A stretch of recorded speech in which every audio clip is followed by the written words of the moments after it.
students. 11th standard maths chapter 7 exercise 7.4 third one less subdivision 3 already 1 and 2 பார்த்தாச்சு இப்ப 3 question பார்ப்போம். Identify the singular and non-singular matrix and find out பண்ணோம், கண்டுபிடிக்க சொல்றாங்க, identify பண்ண சொல்றாங்க. ஓகேவா? ஒண்ணுமே இல்லாம சொல்யூஷன் பார்ப்போம். நம்மளுக்கு ஒரு மேட்ரிக்ஸ் கொடுத்துருக்காங்க, அந்த மேட்ரிக்ஸை சிங்குலரா இல்லைன்னா நான் சிங்குலரா கண்டுபிடிக்கணும். ஆல்ரெடி சொல்லியிருக்கேன் நான். சிங்குலர்னா என்ன சொல்லியிருக்கேன்? determine a equal to 0. Suppose determine a not equal to 0 இருந்தா அது நான் சிங்குலர். ஓகே, இது சிங்குலர். ஆல்ரெடி சொல்லியிருக்கமா நானு. ஸோ அது மாதிரி ஆல்ரெடி இதே மாதிரி நம்ம 2 சம் பார்த்தாச்சு. இப்போ தேர்ட் சப்டிவிஷன் தேர்ட் ஒன் பார்ப்போம். தேர்ட் கொஸ்டின்ல இவங்க கொடுத்துருக்க மேட்ரிக்ஸை பார்த்தாலே நம்ம கண்டுபிடிச்சிடலாம். எப்படின்னா இதுல ஒரு க்ளூ இருக்கு. கிவன் மேட்ரிக்ஸை நம்ம முதல்ல ஏன்னு எடுத்துப்போம். That is assume the value A equal to matrix value என்ன? 0 b minus a minus k a minus b 0 minus 5 k 5 0. இப்படி எழுதிக்குமா? இப்ப பாருங்க, இதுல நம்மளுக்கு சிங்குலர் நான் சிங்குலர் மேட்ரிக்ஸ் கண்டுபிடிக்கிறது எப்படின்னா, நம்ம வேற எந்த வேல்யூஸும் எக்ஸ்சேஞ்ச் அதெல்லாம் பண்ணாம ஈஸியா கண்டுபிடிக்கிறது பார்க்கலாம். ஓகேவா? எப்படி பண்ணலாம்னா, இப்ப பாருங்க, இது என்ன diagonal value. all the elements in the main diagonal are 0 ஆகுதுனா, இப்போ வந்து all the diagonals இங்க பாருங்க, இந்த வேல்யூஸ் ஆர் ஓகேவா?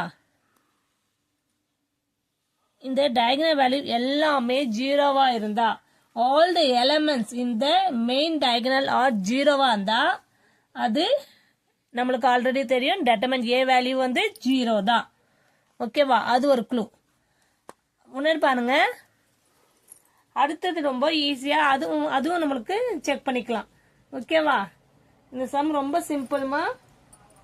இப்ப பாருங்க, இதுலயே நம்மளுக்கு கொடுத்திருக்க வேல்யூ இதை a11 எடுத்துப்போம், இது a12 a13, இது a21 a22 a23 a31 a33 32 a33. இப்ப a11 a22 a33 இந்த diagonal வேல்யூ எல்லாமே 0 வந்தாலே அது determinant வேல்யூ 0. அது இல்லாம அடுத்த கண்டிஷனும் பாருங்க, a12 ஈக்குவல் டு a12 என்ன இருக்கு? a மைனஸ் b இருக்கு. ஆனா இங்க பாருங்க, அதே a21 வேல்யூ என்ன இருக்கு?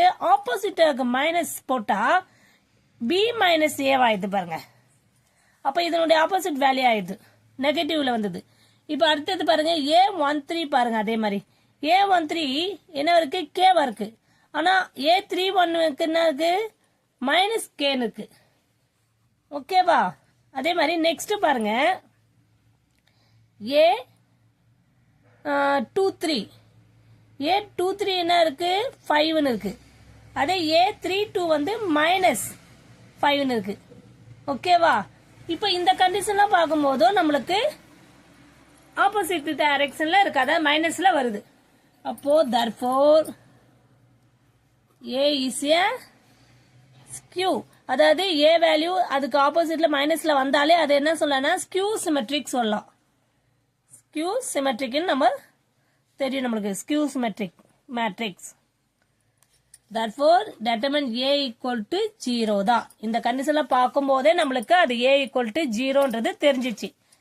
அப்ப நம்ம question identity singular or non singular கேட்டிருக்காங்க. நம்ம பார்த்தாலே determine a equal to 0 வந்தாலே சிங்குலர் மேட்ரிக்ஸ் தான். therefore a is a singular matrix. Very simple question. இல்ல 1 மார்க்ஸ்ல கூட கேட்க சான்ஸ் இருக்கு. இதை பார்த்து நீங்க இந்த மாதிரி ஈஸியா நீங்க பார்த்துடலாம். டயகனல்ஸ் 0 வந்தாலே நம்மளுக்கு சிங்குலர் மேட்ரிக்ஸ் கண்டுபிடிச்சு, அதாவது ஸ்கியூ சிமெட்ரிக் போட்டுக்கலாம். நம்ம a11 a12 அதுக்கு ஆப்போசிட் நெகட்டிவ் a21 அந்த மாதிரி கண்டிஷன் சாட்டிஸ்ஃபை ஆனாலும் அது ஸ்கியூ சிமெட்ரிக். ஸ்கியூ சிமெட்ரிக்னா என்னது? determine a equal to 0 தான். அப்ப determine a நம்மளுக்கு 0 வந்தாலே a is a singular matrix. Clear? Thank you students.